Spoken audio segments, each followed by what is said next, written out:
Min. Mereka min belum dengar apa. Kejadian Jalan Sultan Mansur nih. Apa ya? Ada yang mati dalam mobil kayu sana.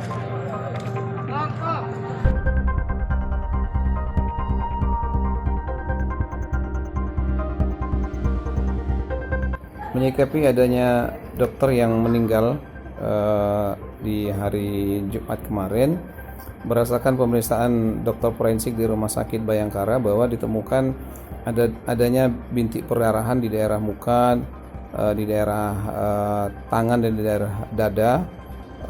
Jadi kemungkinan ini adalah karena adanya kekurangan oksigen, ya.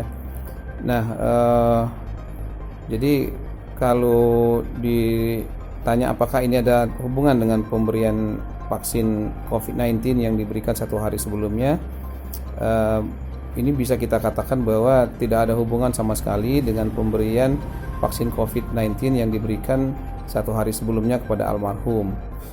Jadi kami mengajak kepada tenaga kesehatan dan masyarakat umum lainnya supaya tetap yakin dengan vaksin COVID, vaksin Sinovac yang sekarang menjadi salah satu strategi untuk memutuskan mata rantai COVID-19, bahwa itu adalah salah satu cara supaya transmisi penularan COVID-19 ini bisa kita kendalikan.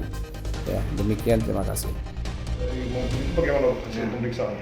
Jadi pada pemeriksaan yang kita kan lakukan pemeriksaan luar ini pada jenazah itu yang laki-laki tadi seorang dokter, kita tidak jumpai itu yang namanya tanda-tanda kekerasan pada tubuhnya. Ya, hanya saja kita jumpai itu mukanya itu cyanosis. Ya, kemudian kita jumpai juga bintik perdarahan pada kelopak matanya, pada biji mata, bola matanya. Kemudian pada tangannya juga kita jumpai bintik perdarahan dan pada dada, tangan, kakinya. Itu jadi bisa kita bilang itu matinya itu dia matinya oleh karena kekurangan oksigen yang lama. Ya, lama dia sehingga timbul bintik perdarahan hampir pada seluruh tubuhnya. Kalau penyebab pasti kematian kita nggak tahu. Tidak dilakukan otopsi Karena kita tidak lakukan otopsi pemeriksaan dalam. Kita hanya periksa luar aja.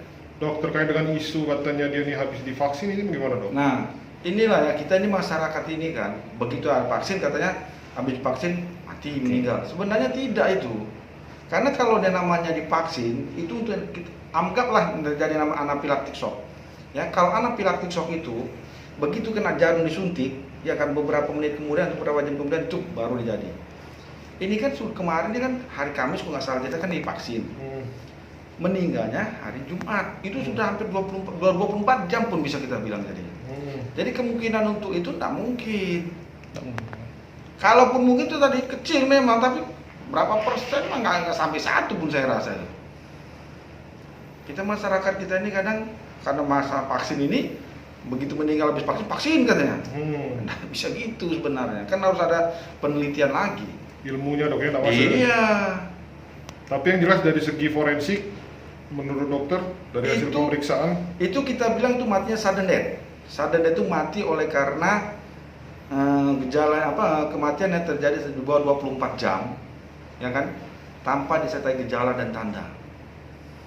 Penyebabnya bisa karena gangguan sirkulasi, respirasi, susunan saraf pusat, bisa gastrointestinal, gastrourinaria, bisa semua. Nah, kemudian kalau kita dari dia punya tubuh pun, itu kan seharusnya ototnya itu kalau sudah lama, itu otot itu seharusnya dia tegang loh. Ada kaku mayatnya. Ini sudah baru kita kaku mayat itu lembek sekali malah. Ototnya itu nggak ada perlawanan pun kecil dikit lagi bisa bilang. Nah, itu sebenarnya tadi kemungkinan besar ini matinya sakit jadinya. Jangan lupa subscribe, share, komen, dan like ya.